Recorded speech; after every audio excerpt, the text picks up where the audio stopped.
Hello everyone, it's Lance here from Unicorn Reviews, and today we're going to review a very small case. It's the MSTech CI-57 ITX. So they say it's a slim desktop case, somewhere around here-ish, I guess. But really it's not a desktop, it's more a home theater PC, which is why I bought it. So the box itself is pretty simple, just has some product pictures and no specifications. So inside the box there's the case. Now it has a brushed aluminum like front panel, and then the rest is just powder coated black stuff. There's also a little accessory box which is inside the case, but if you look at how big the box is, you'll notice that it's pretty difficult to get it out. So inside this box, these two fans were actually installed in the case. So these are two 60mm fans, which run at 12 volts. I don't even know how loud they are because I just removed them right away. And they also come with these protectors, so the cables from inside the case don't, get caught in the fan. And when you see how crowded the inside of the case is going to be, you'll see why that's a really good thing. So anyway, the case itself. On the front there's a little slot here for slot loading optical stuff, should you still use that. Which kind of sucks is because it is intended for people to use it. There's no filter behind here or anything to hide the wires coming out of the power supply.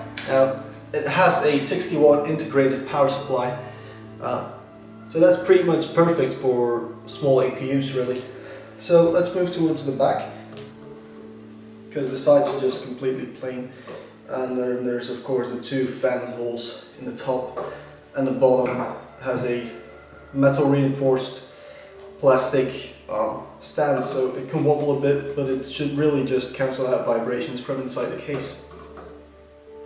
So on the back you'll see there's just a where the power supply goes in. The power supply is a brick-like system, so it's pretty large actually. And you just have your socket and the thing that goes into the back right about here.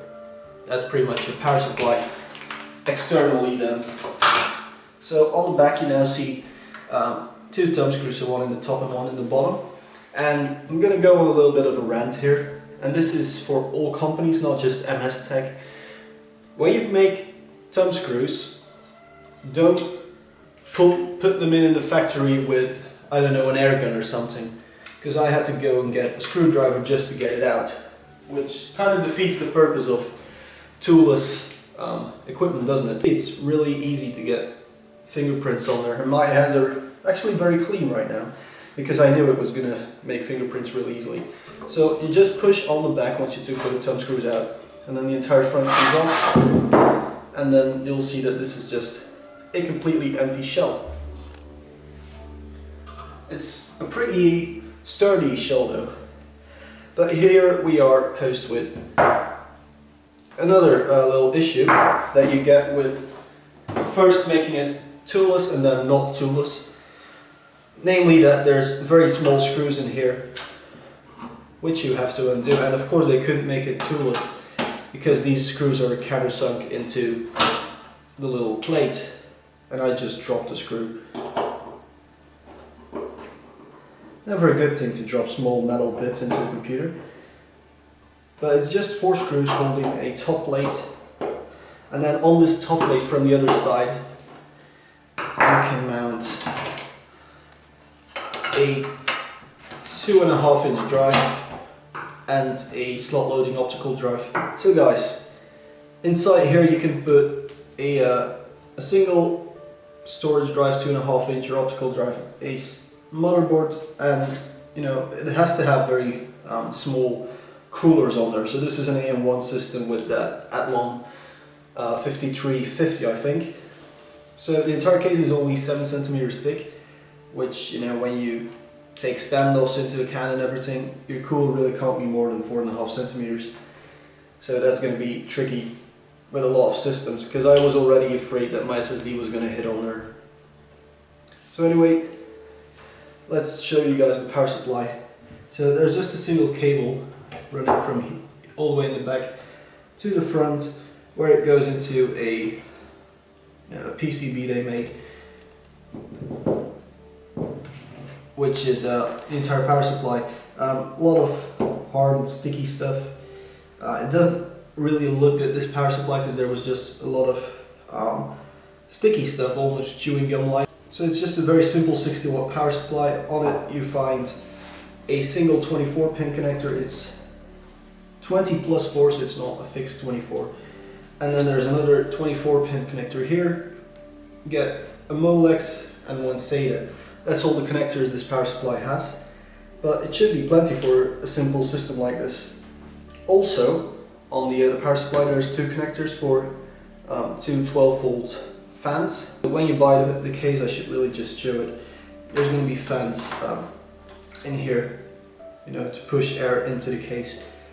I took them out because this CPU only uses 30 watts or so, and it doesn't really produce any heat. So I'm going to close it back up, and then I'm going to tell you guys a little bit about why you would actually need a system like this.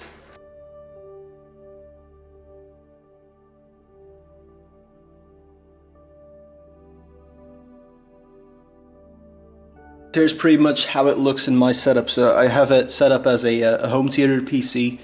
It runs Windows 7, and it's just great for Steam in-home streaming, which was the reason I initially bought it. Now, a lot of people are obsessing over Steam boxes, and to be honest, I'm not a huge fan of Steam boxes, because why would you buy a €2,000 PC and then a €1,000 Steam box? Well, you can buy an expensive PC, but this thing, the entire build, was only, I think it was around €250. Of course, without Windows, because I get those licenses for free through my school.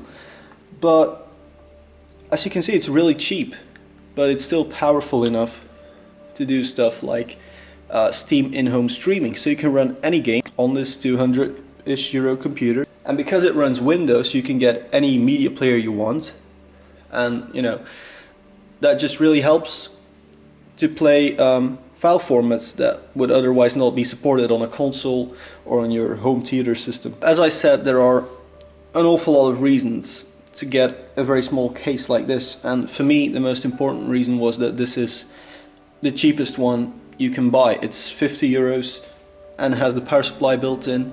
It's 20 by 20 centimeters, and it's only 7 centimeters high. You can take the foot off and put it horizontally. So I think that's very good value for money. And with all of that in mind, I'm going to give it a gold award. Now, I always give gold awards, but this is really something useful, And obviously, since I don't get products for free yet, if I were to give anything something else than a gold award, it would mean I'm an idiot for buying it. So this is a really good product. It's silent. Now at first, and I'm going to say this, the external brick was making a whining noise, but it turns out once you put it in place and you don't move it about for 5 minutes or so, there's no more noise coming out of the power brick.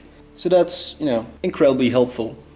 Anyway guys, if you like the video, press the like button. If you dislike the video, press the dislike button. Leave a comment on what you think I should review next. Should I review the stuff inside of here, so the ITX motherboard and the CPU, because there's a bunch of videos out there already. So I didn't really bother making videos on it. Also, we now have Twitter. I'll link a Twitter thingy right below here somewhere-ish. And thank you all very, very much for watching.